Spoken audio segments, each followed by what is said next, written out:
मैं गढ़वाली जी के साथ 2 साल रहा। मैंने उनका सामाजिक, राजनीतिक और प्रशासनिक उत्पीड़न देखा है। और जो हमारा नौजवान है उसको देख के बड़ी दया आती है।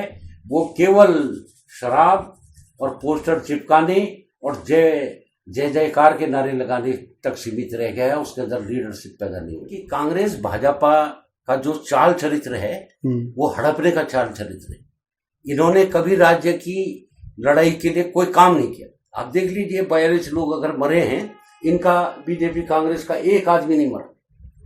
और आप अगर तथाकथित उसके राज्य आंदोलनकारियों का जो पेंशन वाला प्रकरण देखेंगे तो इन्हीं के आदमी है ज्यादातर। आज चारणों की राजनीति चल रही है। आप अगर किसी के ग्रुपिज्म की राजनीति आज चल रही है। उस समय जो है मुद्दों पे राजनीति होती थी, ग्रुप उसमें भी होते थे, लेकिन मुद्दों से नहीं भटका जाता था। तो हमारा ट्रांसपोर्टेशन है, सड़क का, ट्रक हैं, टैक्सी हैं, ढाबे हैं, ये सब पे असर पड़ेगा और बहुत खराब असर पड़ेगा। आप धारी देवी वाले प्रकरण पे आइए। ये बताइए कि देश के अंदर तुम अगर सरकार में हो तो तुम ही राष्ट्रभक्त हो। 220 मेगावाट की बिजली योजना थी ये श्रीनगर। आपने पैसे खाके, दिल्ली वालों ने पैसे 330 मेगावाट करके जो है पूरी नदी की भी ऐसी कम तैसी फेर दी। एक कस्तूरा मेरे को संरक्षण विहार है वहां, उसमें एक कस्तूरा है और 10 जो है अधिकारी है। फलाना अफसर, अलाना अफसर, कस्तूरा मेरे को बिहार डायरेक्टर जो है।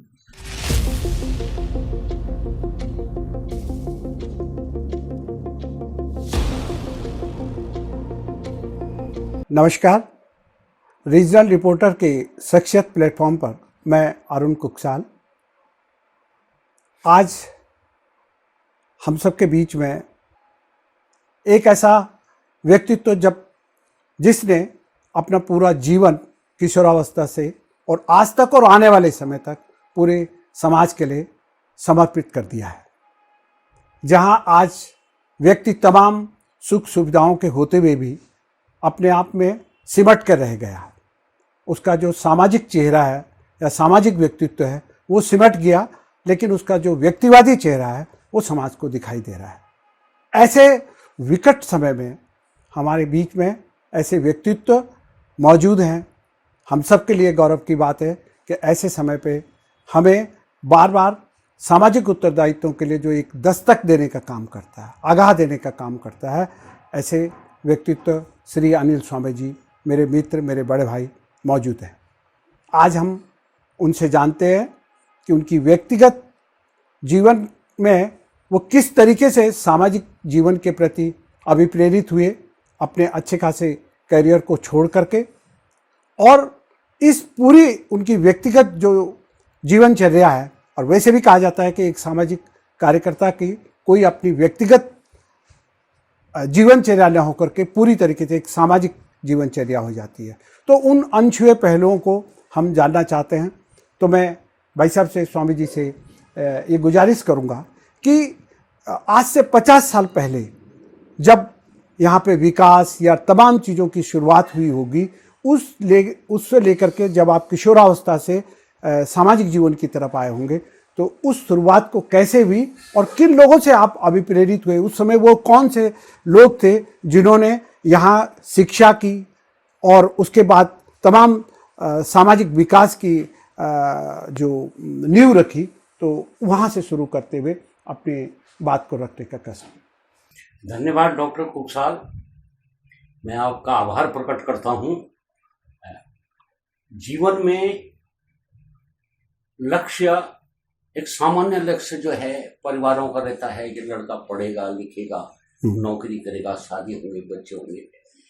उससे हटकर मैं जब उत्तरकाशी भटवाड़ी में रहा करता था तो मुझे अध्यात्म की ओर बड़ी रुचि थी और मैं कई महात्माओं के साथ वहाँ पर रहता था, जैसे स्वामी सुंदरानंद, स्वामी शारदानंद, स्वामी गोविंदा, स्वामी लक्ष्मण गिरी।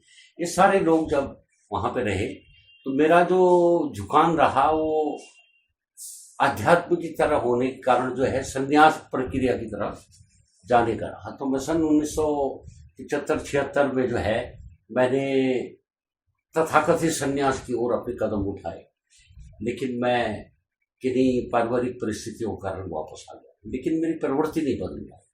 मैं जब श्रीनगर हम जयनिखाल नेहराउन से यहाँ पहुँचे तो श्रीनगर बड़ा छोटा सा, बड़ा गर्म, बिच्छू सांप इसके लिए माना जाता था और बहुत अच्छी डिग्निटी वाला शहर पहाड़ों में नहीं माना जाता। लेकिन मुझे आज फक्र है कि श्रीनगर एक संघर्ष की राजधानी, श्रीनगर एक संघर्ष का शहर है और सन 71-72 से पहले यहाँ पे जो बिरला डिग्री कॉलेज है उसमें भी यहाँ के कुछ संभ्रांत लोगों ने, जिसमें श्री भास्करानंद मैठाणी, आपके जयदयाल अग्रवाल, पूर्णानंद नौटियाल, तामेश्वर प्रसाद भट्ट जैसे लोगों ने जो है आदित्य बिरला जी से कह के इस यहाँ पर जो है श्रीनगर में बिरला कैंपस की स्थापना कराई और वहीं से श्रीनगर 1960 के करीब वहीं से श्रीनगर का जो है कि जो मानसिक और बौद्धिक और सामाजिक जो प्रगति है उसने रास्ता बना लिया।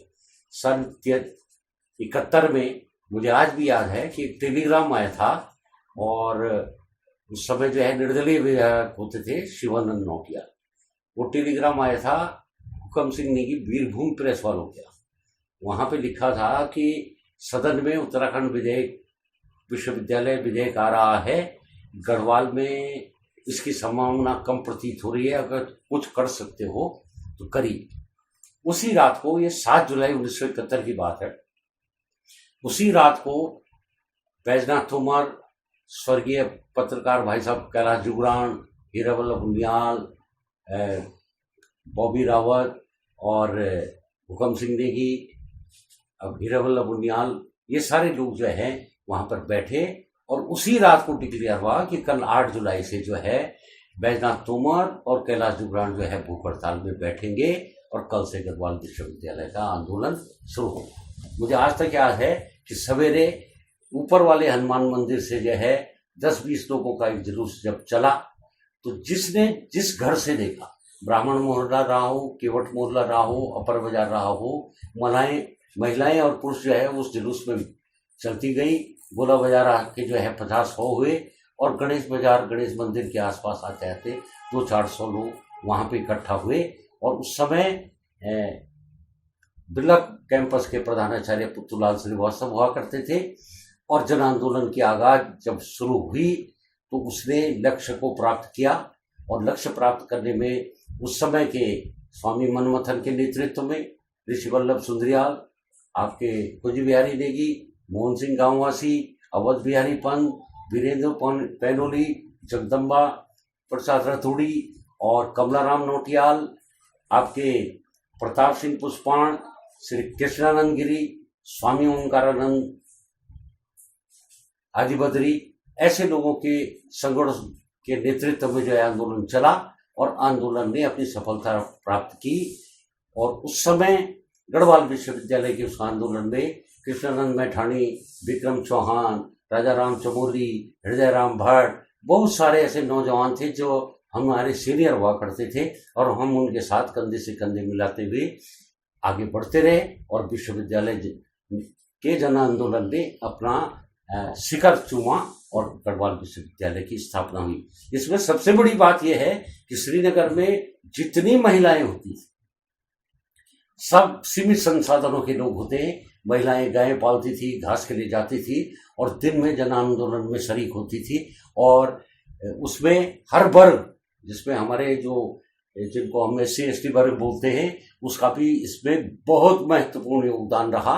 वो अलग बात है कि धीरे धीरे विश्वविद्यालय में शिक्षित लोगों के बीच में उन लोगों को तवज्जो मिलना और उन लोगों की संघर्ष को याद किया जाना धीरे धीरे समाप्त होता रहा। मैं विश्वविद्यालय प्रशासन से 50वीं सालगिरह पर जो है जरूर निवेदन करूंगा कि ऐसे पुराने लोगों को अवश्य जो है स्मरण किया जाना चाहिए। उसके बाद विश्वविद्यालय के स्थापना के बाद श्रीनगर में जन आंदोलनों की स्थितियां बहुत सारी रही। मैं मेरे मित्र ये डॉक्टर कुशाल सामने हैं, हमारे एक मित्र हैं डॉक्टर ललिता भट्ट, बहुत सारे लोग हमने मदन मोहन नौटियाल, जो कि यहाँ पर राज्य आंदोलन के शीर्ष नेतृत्व में रहे हैं, सब ने मिलकर जो है सन 1980-81 के वन संरक्षण आंदोलन को ऐसा मूर्त रूप दिया कि जन आंदोलन की उस धार ने जो है, जो हमारे ड्राइवर कंडक्टर्स हैं और वन संपदा को जैसा दोहन हो रहा था, उसके खिलाफ जो आगाज की, वह भी देखने लायक थी। उसके बाद धीरे धीरे हमारा जो संगठन है उससे मैं आपको याद दिला दूं कि सन 77 की बात है और 7 तारीख मार्च 1977 मुझे जो है इत्तेफाक से चंद्र सिंह गढ़वाली जी के साथ मेरी मुलाकात हुई डालमिया विश्राम गृह में, और वहीं से मेरा जीवन जो है परिवर्तित इसलिए हो गया कि मैं नहीं जानता था कि इतनी बड़ी शख्सियत जो है इस कदर इस सामान्य स्थिति में जो है समाज के लिए समर्पित है। मैं गढ़वाली जी के साथ 2 साल रहा। मैंने उनका सामाजिक, राजनीतिक और प्रशासनिक उत्पीड़न देखा है। उस समय एक एक्शन का जो ऑफिस होता था हाईडिल का, वो श्रीनगर होता था। उनकी बिजली कट गई, उनकी आरसी कट गई, और सामान्य रूप से उनको जो सम्मान आज उनके मरणोपरांत दिया जाता है, तथाकथित ही बोलूँगा मैं उस सम्मान को, क्योंकि जिन लोगों ने चंद्र सिंह गढ़वाली को बहुत नज़दीक से देखा है, मैं इसके लिए सलाम ठोकता हूँ एच.एन. बहुगुणा साहब को, जिन्होंने सन 1979 में, मैं उस नेता का नाम नहीं लेना चाहता हूँ, कोटद्वार में जो है मीटिंग हुई थी और उसमें लाठीचार्ज हुआ था। उस लाठीचार्ज में जब घायल होने के बाद उनकी सूचना दिल्ली हेमवती नंदन बहुगुणा जी के पास गई, वो उस समय दूर संचार मंत्री थे। जब उनको पता लगा वो बहुत सीरियस है, तो उन्होंने उनको कोटद्वार से उठा के दिल्ली राम मनोहर लोहिया अस्पताल में भर्ती कराया। और इसकी दाद देते हैं हम कि कैबिनेट मंत्री जो है राम मनोहर लोहिया के गेट के बाहर खड़े थे जब गढ़वाली जी को कोटद्वार से लाया जा रहा था। आज पहाड़ के अंदर 70 विधानसभाएं हो गई, लेकिन 70 विधानसभाओं में तथाकथित बरगद बन रहे हैं। उनका आचरण, उनका शिष्टाचार, उनकी विद्वता, उनकी दृष्टि और उनका दृष्टिकोण मात्र पहाड़ को और व्यवस्थाओं को खोखला करने और शोषण करने का हो गया। और जो हमारा नौजवान है उसको देख के बड़ी दया आती है। वो केवल शराब और पोस्टर चिपकाने और जय जयकार के नारे लगाने तक सीमित रह गया है, उसके अंदर लीडरशिप पैदा नहीं हुई।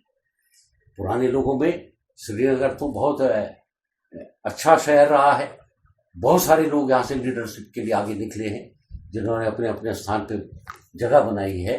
और मैं आपसे आज की पीढ़ी से ये कहना चाहूँगा, हमने उत्तराखंड की लड़ाई ठाकुर ब्राह्मणों के लिए नहीं करी थी, हमने उत्तराखंड की लड़ाई जो है हिमालय के लिए संरक्षण के लिए करी थी। और आज उसी हिमालय संरक्षण पे जिस तरीके से सरकारों के वो चल रहे हैं, वो जो है बहुत गंभीर सवाल सामने उठाई देते हैं। मैं आपको बताऊं कि बड़ा होती नामक जो हमारा बॉर्डर है नीति घाटी पे, वहां कभी कभी जो है चीनी आ जाती है और वहां पे टकराट होनी शुरू हो जाती है। लेकिन मैं आपसे निवेदन करना चाहता हूं कि आज जो इनर लाइन पे जो घुसपैठ हो रही है, या जो काम हो रहे हैं, या जो मल्टीनेशनल प्रोजेक्ट चल रहे हैं, वो देश के हित में, हिमालय के हित में और पर्यावरण के हित में कदापि नहीं हो सकते। और इसके लिए नौजवान चुप है। दिल्ली की राजनीति और दिल्ली में बैठे लोग इन पहाड़ों की भावनाओं का जो है कभी आदर नहीं करते हैं, और यह गंभीर विषय जो है आने वाली पीढ़ियों को भुगतना पड़ेगा। जल संसाधनों की कमी हो जाएगी। मैं आपसे कहना चाहता हूं कि पुराने लोग थे, हमने तो प्रताप सिंह नेगी जैसे लोग देखे, त्रिपन सिंह नेगी जैसे सांसद टेरी देखे।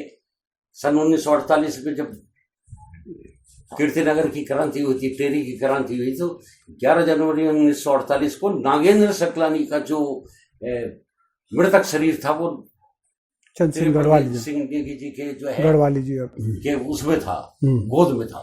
आज जो है लोग नेताओं को मरवाने जिस तरीके से वॉलंटरिज्म खत्म हुआ है, उसके पीछे भारत सरकार की ये नीतियां और आपके विश्व बैंक की नीतियों ने जो है इन चीजों को समाप्त करके जो संघर्षशील ताकतें थी उन्हें जो है आज हाशिए में डाल दिया है और मुद्दों को हाशिए में डाल दिया है। एक भाई साहब, आपने बहुत बेहतर तरीके से पूरा इतिहास बनाया। आखिर में उत्तराखंड आंदोलन में ऐसी कौन सी गलतियां रह गई कि आज उसका ये स्वरूप, तो जो आप भी कहते हैं कि ये तो हमने सोचा नहीं था, क्या रहा होगा कि क्यों, क्या गलतियां हो गई आंदोलन करते करते, या उसमें क्या शुरुआती दौर का जो था? उत्तराखंड आंदोलन में जो सबसे बड़ी गलती रही है उत्तराखंड क्रांति दल की रही। क्रांति दल की ये गलती रही, वो भावनात्मक रूप से तो लोगों के बीच में घुस गया, लेकिन उसने, आप तो जुड़े रहे उससे, खूब जुड़े रहे। आप तो उसके संस्थापक सदस्य रहे। बिल्कुल संस्थापक सदस्यों में से रहे हैं। और आज मुझे वो डालमिया का याद आ रहा है, जब डीडी पंजी आए थे, आपने वो मीटिंग ऑर्गेनाइज की थी। मैं आपसे कह रहा हूं कि कांग्रेस भाजपा का जो चाल चरित्र है वो हड़पने का चाल चरित्र है। इन्होंने कभी राज्य की लड़ाई के लिए कोई काम नहीं किया। आप देख लीजिए, 42 लोग अगर मरे हैं, इनका बीजेपी कांग्रेस का एक आदमी नहीं मरा। और आप अगर तथाकथित उसके राज्य आंदोलनकारियों का जो पेंशन वाला प्रकरण देखेंगे तो इन्हीं के आदमी है ज्यादातर। वो जो आंदोलन में थे नहीं थे, मैं इसमें बिल्कुल भी वो नहीं करूंगा कि भाजपा ने पहाड़ को बहुत ठगा है और भाजपा की जो चाल है वो सफल हुई, इसका हमें दुख है। और हम अब उम्र की ढलान में हैं और नौजवानों की दिमागी और शारीरिक ताकत खत्म हो गई है। नहीं तो अटल बिहारी वाजपेयी जी ने कितना खराब वक्तव्य दिया कि यह अलगाववादियों का आंदोलन है। और उसी आड़ में जो है हमारे उत्तराखंड के प्योर पर्वतीय प्रदेश की जगह जो है, यहाँ जो है हरिद्वार वगैरह की है, झबरेड़ा, रुड़की और आपके उधम सिंह नगर की सारी तराई इसमें डाल दी गई, जिससे हमारा राजनीतिक रूप से बहुत नुकसान हुआ और हमारा सामाजिक रूप से और आगे जो है पर्यावरणीय दृष्टिकोण से हमारा बहुत नुकसान हुआ, क्योंकि हमारे यहाँ ST SC की संख्या बहुत कम है और इन इलाकों में पूरे ST ST। आप इनके पाप का, भाजपा के पाप का तो सामने सामने घड़ा यह है कि इन्होंने इसका नाम उत्तराखंड की जगह उत्तरांचल रख दिया। उसके पीछे आपकी वही सोच थी, क्योंकि मैं आपको साफ साफ बता देना चाहता हूं, केदारखंड उत्तराखंड शास्त्रों में लिखा हुआ है, ये उत्तरांचल कहीं नहीं लिखा हुआ। आपने ये काम किया और आप आज की डेट में मैं उत्तराखंड क्रांति दल को, आज भी उत्तराखंड क्रांति दल का वही कैरेक्टर सामने है, पॉलिटिकल चरित्र नहीं है, संघर्ष का चरित्र खड़ा है। और वो जो है मूल निवास वगैरह की बात पे जो है आज भी जन आंदोलन की सुबुगाहट होने लगी। ये सारी बातें इसलिए मैं बोल रहा हूं कि दिल्ली रैली को समाप्त करने वाली राजनीतिक ताकतें कौन थी ये सब जानते। और मुजफ्फरनगर कांड में अगर मुलायम सिंह जो है खलनायक बने हैं, लेकिन मुलायम सिंह को खलनायक बनाने, उसको प्रवोक करने में किन ताकतों का हाथ था यह भी सब जानते हैं। आज 29 साल बाद, इसी महीने 29 साल बाद सन 94 के मुजफ्फरनगर कांड की सुनवाई हो रही है और गवाही हो रही है। आप ये बताइए कि वो कैसा संविधान है, कैसा कानून है कि हमारे देश के भीतर हमको दोयम दर्जे का नागरिक क्यों माना जाता है। आप इसके विभिन्न दृश्यों को देखिए। आपने ऑल वेदर रोड काटी, कोई सेंस नहीं है आज तक जीवन में। जब पिछली बार जो है रोडें बरसात में गिरती थी, स्लाइड होते थे, तो संसाधन नहीं थे तो फिर भी रोडें खुल जाती थी। आज आपने रोडों को ऐसा कर दिया कि पहाड़ के पहाड़ जो है पूरे प्रदेश को जो है घंटों वो कर सकते। मैं तोता सिंह रांगड़ जैसे लोगों को आइकन मानता हूं अपना, जिन्होंने तोता घाटी काटी और मोदी जी की सरकार में 12,000 करोड़ रुपए की जो है ये ऑल वेदर रोड ने जो सत्यानाश किया है, लाखों पेड़ काट दिए, उन पेड़ों का कोई हिसाब नहीं। वैसे ही रेल चल रही है। मैं आपको बताऊं कि रेल अगर चल रही है तो हम तो इतने हो चुके हैं कि जिस माधव सिंह भंडारी की याद पे हम अपने को घमंड महसूस करते हैं, उस मोदी जी की सरकार ने, भाजपा के लोगों ने उसी के स्थायी और सचित्र स्मारक जो है मलिथा के शेरे को जो है रेलवे का प्लेटफॉर्म बना के जो है हमको हमारे अस्तित्व को चले। लेकिन आज अस्तित्व इतना खराब हो चुका है कि हम कहीं खड़े नहीं हो पा रहे हैं। यह बहुत बड़ा दुख। पुराने छात्र नेताओं में, अब के छात्र नेताओं में पुरानी छात्र राजनीति में, आज की छात्र राजनीति में जमीन आसमान का अंतर। आज चारणों की राजनीति चल रही। आप अगर किसी के ग्रुपिज्म की राजनीति आज चल रही है, उस समय जो है मुद्दों पे राजनीति होती थी, ग्रुप उसमें भी होते थे, लेकिन मुद्दों से नहीं भटका जाता था, मुद्दे अपनी जगह पर होते। उसका कारण यह है, जब मुद्दों से भटक जाती हैं तो आज पौड़ी, लैंसडाउन, बहुत सारे ऐसे कस्बे हैं जो पहले बड़े मूर्त रूप में मुद्दों में रहते थे, तो जीवंत होते थे, आज समाप्त हो गए। आज जो है शराब नीतियां, सरकार की शराब नीति, आप उसको देखिए तो बड़ा दुख प्रकट होता है कि एक आप भगवान का नाम भी ले रहे हो, मांस मंदिर का प्रतिबंध भी है, और शराब की सबसे ज्यादा दुकानें तुम्हारे राज्यों में खुल रही। कोई बोलने के लिए नहीं है, क्योंकि आपने रोजगार खत्म किया है, सिस्टम को खत्म किया है, केवल ठेकेदारी और शराब व्यवसाय को बढ़ावा देकर जो है पूरे पहाड़ के चरित्र को, व्यक्तित्व को, सामाजिक चिंतन को, सामाजिक जीवन को समाप्त करने की वो करी है। और ये चीजें अब बहुत खराब लगती हैं। हम तो अब लड़ेंगे, लेकिन लड़ाई लड़ते लड़ते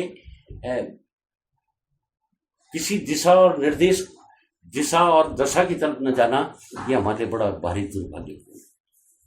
नहीं भाई साहब, ये जो आपने पूरा खाका खींचा तो वाकई निराशाजनक है, लेकिन इन सबके बीच में भी आज की जो नई युवा पीढ़ी है, और मैं कहूँगा कि जो हमारे बेटों से बढ़कर हमारी जो बेटियां हैं, तमाम तरीके बहुत अच्छा काम कर रहे हैं पहाड़ के लिए या अपने राज्य के लिए, अपने गांव के लिए, तमाम चीज़ों के लिए। वो अलग बात है कि उनको दिशा नहीं मिल पा रही है, उनको थोड़ा सपोर्ट नहीं मिल पा रहा है। तो आखिर में ये बात आपने सही कही कि खनिज और शराब के कारण एक पूरा वो है, लेकिन फिर भी उन सब के बीच में बहुत सारे ऐसे नाम उभर के आ रहे हैं और लोग लगे हुए हैं। उनके लिए क्या कहना चाहिए कि किस तरह, क्योंकि आपका तो इतना 50 साल का एक सामाजिक आंदोलन, तो जो व्यक्ति ईमान मैं सहमत हूँ बिल्कुल, लेकिन चाहे मानसी नेगी हो, चाहे वर्तिका जोशी हो, चाहे कोई क्लाइंबर हो, दौड़ने वाले, भार तोलन वाले, उसमें सरकार का कोई हाथ नहीं है, उनका व्यक्ति नहीं। जो सामाजिक आंदोलन भी कर रहे हैं ईमानदारी, सामाजिक आंदोलनों की धार को खत्म होते क्यों नहीं, वो तो किया है, लेकिन फिर भी कुछ लोग अच्छे युवा हैं। भाई मैं आपसे कह रहा हूँ, आपकी बात में कहाँ हुआ है? सामाजिक आंदोलनों का, गांव में रहते हुए, कस्बों में रहते हुए, सामाजिक आंदोलनों का जो धार होती थी वो कुंद जरूर, हाँ कुंद हुई। हाँ। मैं आपसे बोलूं कि हमारे यहाँ उसका वन पंचायतों का जो काम होता था, बिल्कुल बिल्कुल बिल्कुल, लोग जो है आवाज पड़ती थी, मैं मलिथा में रहा तो आवाज पड़ती थी कि जंगल खुल गया है जी, लोग 30 गढ़ों वो लाएंगे लकड़ी, बिल्कुल बिल्कुल, 31वां नहीं आ सकता, बिल्कुल इतना बड़ा डिसिप्लिन है। मैं सोचता हूँ कि अगर आज के राज्य में दे दिया जाए तो वन माफिया जो है हड़प कर देगा। इन चीजों पे मामला कुछ नहीं है। मैं आपसे कहूँ कि आज सिस्टम में बहुत अच्छा है भाई, आपके आजकल तो डिजिटल का वो जमाना है, आज तो हमारी बात आपके साथ शेयर हो गई है। पहले ये बातें मैं तो उनको देखता था, ऋषि वल्लभ सुंदरियाल एक कपड़ा पहनते थे, हमने क्या समाज सेवा करी, उनको देखा हमने, एक कपड़ा पहनते थे, उसी को धोते थे, उसी को सुखाते थे, और मिल गया तो खा लिया, नहीं मिला तो ठीक। मथुरा प्रसाद बमराड़ा जैसा, बिल्कुल बिल्कुल बिल्कुल। आज कोई है नहीं। वो विद्यासागर नौटियाल जी जब विधायक थे तो हम बसों में जाते थे बड़े आराम से और बड़े उसमें नहीं। अच्छा, एक चीज है कि जैसे विकास का बताया कि आपने ऑल वेदर रोड और रेलवे प्रोजेक्ट, इससे आने वाले समय पे हमारे जो स्थानीय उद्यमिता है या रोजगार बच्चों के लिए है, क्या इम्पैक्ट होगा इसका? क्या रोजगार बढ़ेगा? उस पर बहुत बड़ा नुकसान होने वाला है। ऋषिकेश से कर्णप्रयाग 170 किलोमीटर के आसपास है जी आज और जितनी रास्ते में श्रीनगर, कीर्तिनगर, देवप्रयाग, ब्यासी, रुद्रप्रयाग, तीन धारा जितनी जगह है, इनसे रेल नहीं जा रही। रेल अगर खुल रही है तो लोगों को उतरने के लिए खुल रही है श्रीनगर में, मलिथा में, या इस 170 किलोमीटर में आपके सारे संसाधन, आपकी जितनी गाड़ियां होती थी उनमें कमी आएगी। जितने होटल, बेतहाशा होटल आपने खोले आजकल, लेकिन मैं आजकल तो बरसात का सीजन है, आप जाइए वहां देखिए, एक आदमी नहीं है। कल अगर ट्रेन आती है तो ट्रेन जो है ऋषिकेश से सीधे कर्णप्रयाग दिखाई देगी। बीच का जो आपने सब संसाधन खत्म कर दिए। आपने रोड काटी है, 12,000 करोड़ की आपकी रोड कटी है। आप क्या आप नहीं मानते हैं कि ये जो हमारा ट्रांसपोर्टेशन है, सड़क का, ट्रक हैं, टैक्सी हैं, ढाबे हैं, ये सब पे असर पड़ेगा और बहुत खराब असर पड़ेगा। भाई आप ये लगाइए, हम श्रीनगर में रह रहे, आपने अष्टवक्र के लिए एक कोई रोपवे चलाई नहीं। आप यहाँ पे गौरा देवी और राजराजेश्वरी नाम का यहाँ पे एक बड़ा सिद्ध पीठ है, वहां जाने के लिए आपके संसाधन क्या उचित है? हम आपकी सरकार से या पुरानी सरकार से बात कर रहे हैं कि भाई ये बुगानी और खिरसू वाली रोड को जो है 1.5 लेन तो कम से कम कर दो, लेकिन आपके पास विजन ही दूसरा हो जाता है। कभी आप ठंडी सड़क बोलते हो, कभी एक पर्यटन सर्किट की बात आ रहा है, टीपीएस रावत साहब के टाइम से, कभी धरी देवी, देवलगढ़, खिरसू, पौड़ी, लहसुन। मैं आपसे निवेदन करना चाहता हूं कि कोई भी काम अगर इम्प्लीमेंट हो रहा है, ये गगौड़सों की जो झील है आज तक क्यों नहीं बनी थी? ये चीजें जो है अगर संसाधन पैदा करने हैं, सतपुली वाली, हाँ, ये सारी चीजें। अब अंग्रेजों ने अगर मरोड़ा डैम की बात करी थी तो वो इसलिए नहीं बना क्योंकि वो अंग्रेजों का वो था। लेकिन मैं आपसे बताऊं कि अंग्रेजों ने 1935 में रेलवे की ओपन सर्वे कर दी थी। आपने जो है उसका क्या कारण रहे कि आपने इस भूगर्भीय और सामरिक महत्व के क्षेत्र में जो है उस को जो है टनलों के अंदर घुसेड़ दिया। अब ये तो आने वाला, क्योंकि जो पर्यावरणविद हैं, मैं आपको चुटकुला भी सुना देता हूँ कि जनरल रोड्रिक्स ने जब कीर्तिनगर पुल का उद्घाटन किया, गेमन इंडिया ने बनाया था, तो उद्घाटन के 6 महीने बाद भूगर्भीय रिपोर्ट आई कि ये पौड़ी जिले की तरफ से धंस रहा है। अब ये कितना बड़ा दुर्भाग्यपूर्ण बात है कि आपकी डैम बनी, वो पुल बन गया, उस पर सड़क पे रोड चलने, उद्घाटन हो गया, लोकार्पण हो गया, और उसके बाद आ रही है 6 महीने बाद जो है कि ये उस तरफ से, पौड़ी जिले की तरफ से जो है ये पूरा सिंकिंग हो रहा है। एक दूसरी बात, आप धरी देवी वाले प्रकरण पे आइए। ये बताइए कि देश के अंदर तुम अगर सरकार में हो तो तुम ही राष्ट्रभक्त हो। 220 मेगावाट की बिजली योजना थी ये श्रीनगर, आपने पैसे खाके, दिल्ली वालों ने पैसे 330 मेगावाट करके जो है पूरी नदी की भी ऐसी कम तैसी फेर दी और पूरे संसाधनों को जो है खुली छूट दे दी। आज क्या हमको क्या फायदा हो? मैं आज श्रीनगर से लेके डैम के कैचमेंट क्षेत्र तक अलकनंदा का एक धारा जो है एक नाले के रूप में परिवर्तित। हम तो इतने लोग हो गए हैं कि हमको 1.5-2 साल तक गधेरों का पानी पीना पड़ा, गंदे गधेरों का पानी, उसके लिए भी आंदोलन करना पड़ा। ये हमारा दुर्भाग्य है और ये हमारी पीढ़ी का दुर्भाग्य है। और यही पीड़ा हमको है कि राजनीतिक लोगों, राजनीति से कोई किसी से तकलीफ नहीं। कोई अगर भाजपा में है, कांग्रेस में है, वामपंथी है, जो भी है अपने उसमें, लेकिन मुद्दों के साथ राजनीति न करो। और अब केवल मुद्दों के साथ राजनीति, और यह सबसे बड़ा दुर्भाग्यपूर्ण है। और इससे आने वाली पीढ़ियां जो घुसपैठ चल रही है, भाई आप देखो सन 50-51 का जो भू कानून है या मूल निवास है, आपने कितनी सरलता से जो है, आपको पता है कि आपके लोग कितने चुपचाप लोग हैं कि आपने जो है ये भी किसी ने बोला कि साहब ये मूल निवास का हिस्सा ही निवास क्यों? इसके लिए खड़ा होना, हम तो खड़े होंगे। मैं थोड़ा सा निपटता हूं, पूरे उत्तराखंड के जन जागरण में हम जाने वाले हैं। हमको फिर जो है राज्य के लिए एक नई लड़ाई लड़नी पड़ेगी, क्योंकि आप तो पेड़ भी बदल दिया आपने। हमने लगाया शीशम, हमने लगाया बांज, हमने लगाया बुरांस, तुमने लगा दिया वो ऑर्नामेंटल ग्रास। देखिए आप पूरे उसमें आप ये लगाइए कि आपने बीजू आम, जो लोगों को छाया भी देते थे, आम भी देते थे, जंगली जानवरों के लिए भी उपयोग होते थे, आपने एक एक करके ऐसे काटे हैं और आपको जरा भी पीड़ा नहीं हुई। भाई पीड़ा है क्योंकि हम इस धरती में पैदा, लेकिन हम इस धरती में पैदा होने का, इसका हमें बड़ी आत्मग्लानि है कि हम ऐसे राजनीति के बीच में खड़े हैं कि जिन पे किसी के लिए भी दृष्टि और दृष्टिकोण की आवश्यकता नहीं। पहाड़ के आदमी ने, आपने बहुत अच्छा बोला, पहाड़ के आदमी ने जो अचीवमेंट करा है वो अपने आप किया है। जो भी प्रयास हो रहे हैं वो व्यक्तिगत। मैं आपको बताऊं कि अगर लोग विदेशों में गए हैं अपने तो पहाड़ का आदमी वहां घुस गया होगा उस विदेश में। बंबई गया होगा, उसने मराठी बोली होगी, वहां के इलाके के लिए काम किया होगा और तब अपनी पहचान बनाई होगी। लेकिन उसने हरामीपन पहाड़ में आज की डेट पे भारी लोगों का और राजनीतिक लोगों का केवल हरामीपना जो है के लिए इसको उपयोग करने की कोशिश की जा रही है और ये बर्दाश्त नहीं किया जाना चाहिए था। साथियों, हम तो लड़ते रहेंगे, लेकिन आपको हम बता रहे हैं कि निकट भविष्य में अगर कुछ करना है तो अपने को बचाना आवश्यक है, और बचाना है तो हिमालय को बचाने की आवश्यकता है। नहीं, आपने कहा था कि वो आप आगे आने वाले, तो ऐसी कौन सी योजना है आपके पास कि आप अपना जो आगे का, ठीक है सामाजिक आंदोलन में उस रूप से नहीं आ सकते, लेकिन क्या आने वाले समय का प्लान है आपके पास? भाई मैं आपसे कहूं, मैं तो सरकारी योजनाओं का भी विरोधी आदमी हूं, लेकिन मैं सरकार से एक बात कर रहा हूं, आप योजना मत दो, योजना तो भ्रष्टाचार के अड्डे।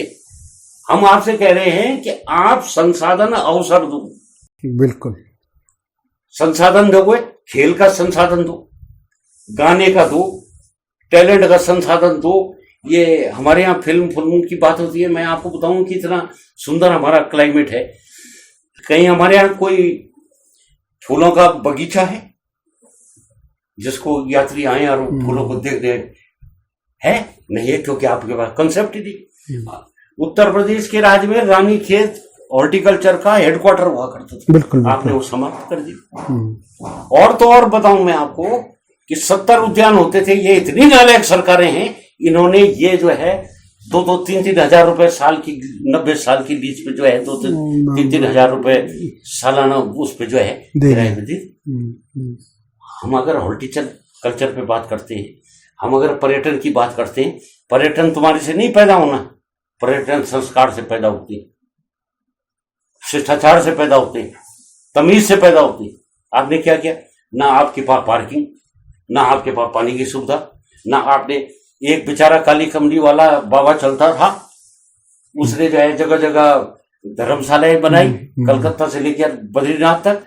और एक नालायक एक काली कमली बाबा के तथा कथित भगत है कि उन्होंने उसकी बनाई हुई सारी काली कमलियां बेच दी है। उनको पुनरुत्थान तो करना चाहिए।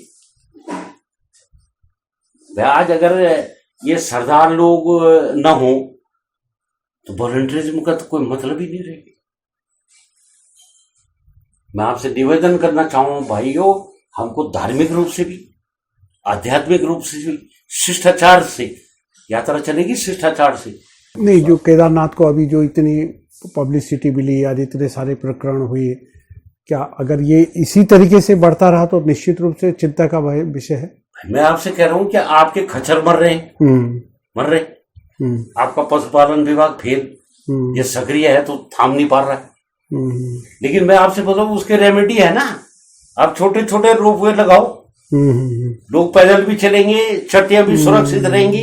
ये जो आपने ये बताइए, डॉक्टर कुशाल, आप तो इतने विद्वान आदमी हैं, आपने एक कस्तूरा मृग संरक्षण विहार है वहां, उसमें एक कस्तूरा है और 10 जो है अधिकारी है, फलाना अफसर, अलाना अफसर, कस्तूरा मृग विहार डायरेक्टर, फॉरेक्टर जो है। और ऊपर से आप जो है कुत्तों की तरह, वो उनको बिल्लियों की तरह जो है हेली सेवाएं चला रहे हो, और पर्यावरणविद कह रहे हैं कि आवाजों से जो है ऊपर का एनवायरनमेंट खराब हो रहा है और जंगली जानवरों पे जो है वो पड़ रहा है, फर्क पड़ रहा है। इन चीजों पे गंभीरता से सोचने की जरूरत है। मंदिरों का संरक्षण कीजिए। ये मैं आपसे कहता हूं, मैं आपसे निवेदन करता हूं कि आप अगर रोपवे करना शुरू करेंगे, आपकी पार्किंग की समस्या भी खत्म हो जाएगी। रोपवे करेंगे, आपके घोड़े खच्चर वाला अराजकता भी खत्म हो जाएगी। लेकिन आपको वो सोचना पड़ेगा। ऐसा नहीं कि आपने जो है किसी कंपनी को वो दे दिया। छोटे छोटे रोपवे बनाइए, एक चट्टी से दूसरी चट्टी जाते हों, वहां पे लोग बैठेंगे, खाएंगे पिएंगे और संसाधनों का भी उपभोग होगा और वो चलते रहेगा। अब जैसे आपने रेल करी, तो रेल हमारी तो समझ में आई नहीं कि रेल किसके लिए, पहाड़ के लिए तो नहीं। रेल में अगर पहाड़ के लिए है, हम तो आपसे कह रहे हैं कि जमानों पहले हम पैदल चलते थे, लोग ढाकड़ चलाते थे, भाई आपकी डाक आज अगर स्पीड पोस्ट से अल्मोड़ा जा रही है तो हमने वो स्पीड पोस्ट भी देखी है कि पौड़ी से अल्मोड़ा डाक एक ही दिन में पहुंच जाती थी पैदल। बिल्कुल। तो सिस्टम को ठीक करिए और सिस्टम का व्यक्तित्व और चरित्र ठीक होना चाहिए, ये सारी चीजें हैं। बाकी देखिए अब आफ्टर अक्टूबर मैं सोचता हूँ कि पूरे पहाड़ में एक जन आंदोलन के लिए एक वो चलाई जाए, मुहिम चलाई जाए, देखते कितना सफल होते।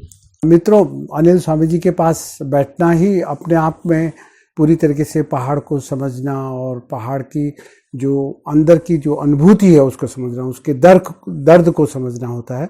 एक बहुत लंबी बातचीत है, लेकिन कुछ उन्होंने इशारा किया, क्योंकि उनसे अगर बातचीत करें तो घंटों और दिनों बहुत कम रहेगा। उन्होंने इस सब बात को लेकर के आज के युवा पीढ़ी के लिए, आज के समाज के जो जिम्मेदार लोग हैं, उनको बहुत कुछ इशारों में बातचीत की और एक मैसेज दिया कि अभी भी बहुत कुछ खराब नहीं हुआ है, खराब बहुत कुछ हो गया है, लेकिन बहुत कुछ है जो अभी हमारे पास है और जिसी के कारण इसको एक प्राकृतिक रूप से इसकी वन्यता को इतना वो किया जा सकता है। केवल हमको थोड़ा सोचने और समझने और एक दिशा और गति देने की जरूरत है। आप सब ने वो किया, आप सबका धन्यवाद। स्वामी जी का विशेष रूप से धन्यवाद। आप सबका नमस्कार।